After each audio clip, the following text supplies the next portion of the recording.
Aedes মশাবাহিত dengue জ্বরে আক্রান্ত হয়ে গত ২৪ ঘণ্টায় আরও ৩ জনের মৃত্যু হয়েছে। একই সময়ে ১৮৬ জন নতুন রোগী ডেঙ্গু আক্রান্ত হয়ে হাসপাতালে ভর্তি হয়েছেন। চলতি বছরের শুরু থেকে এ পর্যন্ত ডেঙ্গুতে মোট মৃতের সংখ্যা বেড়ে দাঁড়িয়েছে ৫১৭ জনে এবং মোট শনাক্ত রোগীর সংখ্যা ৯৫,০৭০ জন।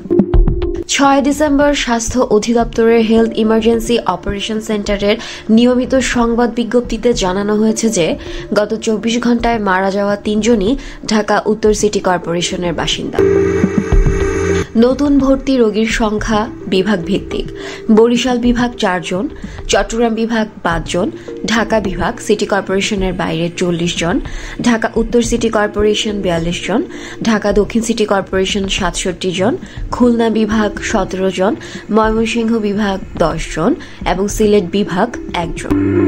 ১ জানুয়ারি থেকে ৬ ডিসেম্বর পর্যন্ত ডেঙ্গুতে আক্রান্তদের মধ্যে ৬৩.১০% পুরুষ এবং ৩৬.৯০% নারী।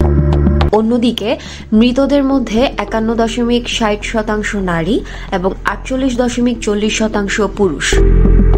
ডেঙ্গুর প্রাদুর্ভাব সাধারণত বর্ষাকালে বাড়ে, তবে ২০২৩ সালের জুন থেকে এই রোগ ভয়াবহ রূপ নেয়।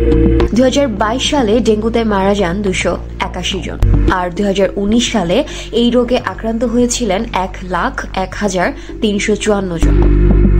ডেঙ্গুর প্রকোপ ঠেকাতে যথাযথ ব্যবস্থাপনা এবং জনসচেতনতা বাড়ানোর তাগিদ দিয়েছেন বিশেষজ্ঞরা। সিটি কর্পোরেশনগুলোকেও মশক নিধনে কার্যকর ভূমিকা নিতে আহ্বান জানানো হয়েছে। মশার প্রজননস্থল ধ্বংস এবং সঠিক চিকিৎসা নিশ্চিত করতে স্বাস্থ্য অধিদপ্তর ও স্থানীয় কর্তৃপক্ষকে আরও কার্যকর উদ্যোগ নিতে হবে। এছাড়া নাগরিকদের ব্যক্তিগত সচেতনতা বাড়ানোর প্রয়োজনীয়তাও রয়েছে।